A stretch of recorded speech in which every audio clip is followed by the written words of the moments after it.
Assalamualaikum, masih di RC Electronics for Newbies ya. Sekarang ini gue mau ganti sistem elektronik bawaannya MN78 ke hobby grade modular system. Jadi kalau lo pengen lebih fleksibel ke depannya buat gonta-ganti komponen kayak RC-RC profesional, di sini gue coba share gimana caranya. Oke, sekarang kita buka dulu, sekalian gue mau kasih lihat overview sebenarnya elektronik standar bawaannya MN78 tuh kayak apa sih. Sekarang gue copot-copotin dulu kabel-kabelnya dari soket yang ada, bautnya juga copot. Itu baterai, ini kabel dari lampu udah gue copot, ini kabel servo gue copot. Nah sekarang ini kita lihat nih isinya apaan aja sih. Ini adalah PCB all-in-one di MN78 yang mencakup semua fungsi mulai dari receiver, ESC, light module dalam satu board. Nah, kita akan pisahin nih satu-satu per masing-masing fungsi supaya lebih modular. Pertama kita lihat dulu bagian-bagian pentingnya. Sekarang kita lihat dulu ini satu fungsi di PCB board ini, fungsi receiver. Komponennya di situ kelihatan ada antena kecil yang kabel putih ya, di kiri atas tuh ada tulisannya ANT. Di situ ada juga kristal osilator.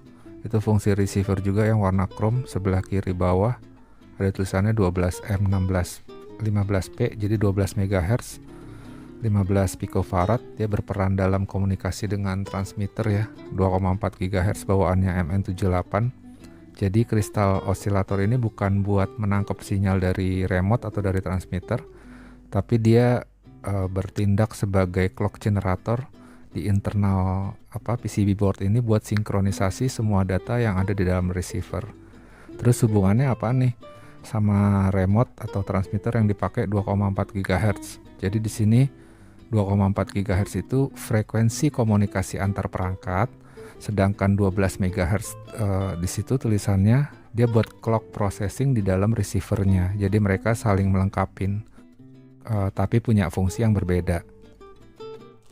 Oke, terus fungsi berikutnya untuk ESC itu soket motor, sebelahnya kelihatan ada IC hitam tuh fungsinya sebagai ESC atau Electronic Speed Control. Dia yang bertugas buat ngatur daya ke motor dari baterai, nanti dia ngatur. Dia nyambung ke belakang itu ada IC utamanya buat ngatur ke semuanya. Nah ini soket buat lampu, jadi ini fungsi light module di sini juga. Soket lampu ada 6 pin di situ, belakangnya ada soket lampu tambahan juga. Ini sisi belakang dari PCB boardnya ya.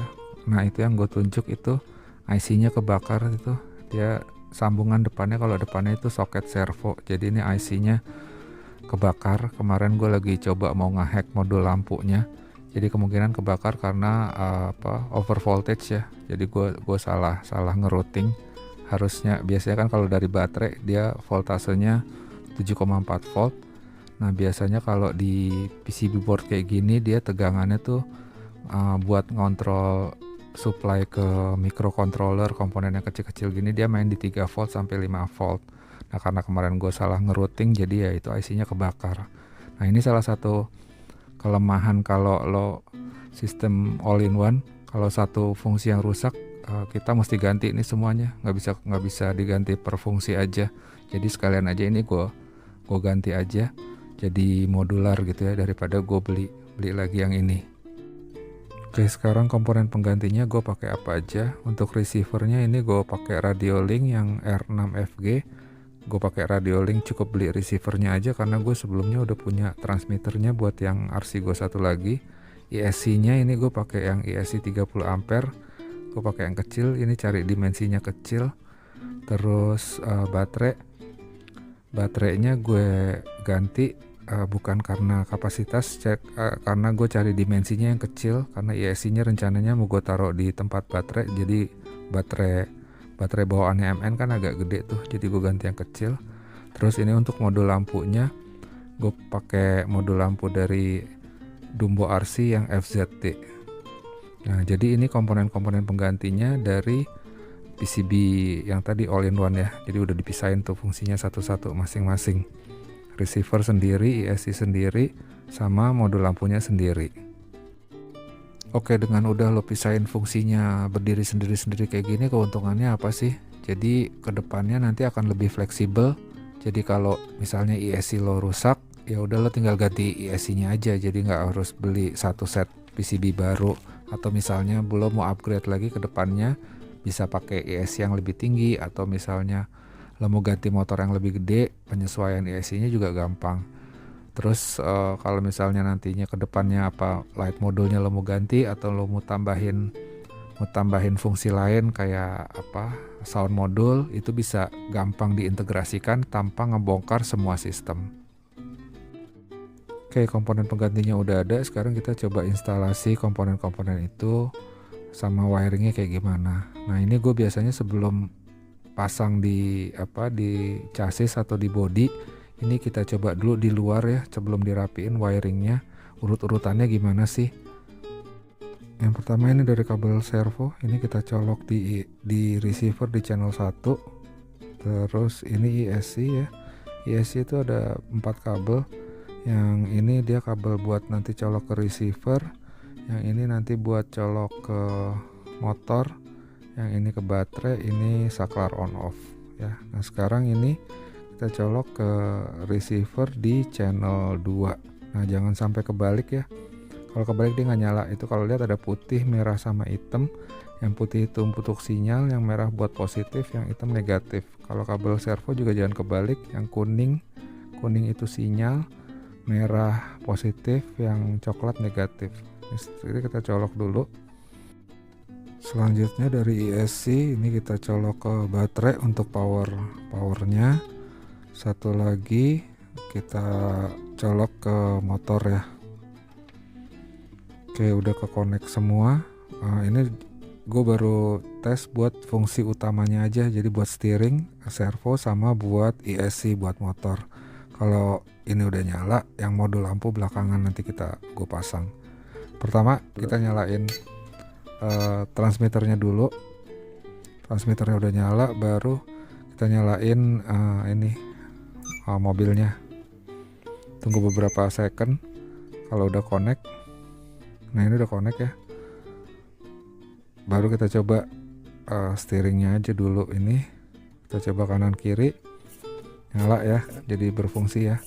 Terus kita coba juga untuk throttle-nya, motornya bisa ya. Setelah kita tes semua fungsi masing-masing di luar nyala, sekarang kita masukin semuanya ke dalam chassis atau ke body RC kita masing-masing. Nah, kalau untuk hal ini mungkin beda-beda di naruhnya di mana, itu semua balik lagi ke RC yang lo punya sama komponen yang lo beli. Nah, kalau di sini gue ISC-nya gue taruh di tempat baterai di depan di MN78.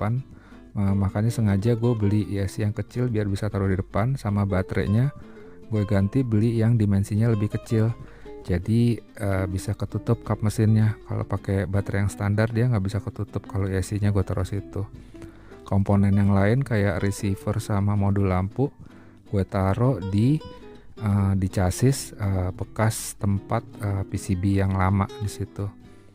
Nah, sekali lagi, jadi ini semua peletakan atau wiring di dalam RC atau di body RC atau di chassis itu semua beda-beda ya, tergantung kreativitas masing-masing, tergantung RC yang lo punya sama komponen yang lo beli.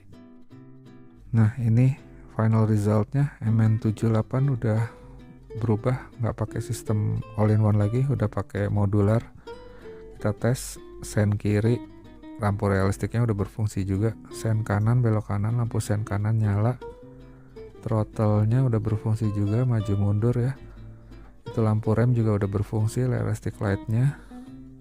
Terus lampu hazard sudah berfungsi juga, gue taruh di channel 3 buat lampu hazard. Terus lampu headlight udah berfungsi juga, ini gue taruh di channel 4. Paling itu aja dari gue.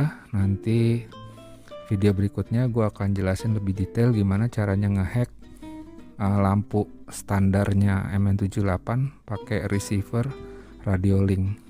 Oke, makasih yang udah nonton sampai akhir.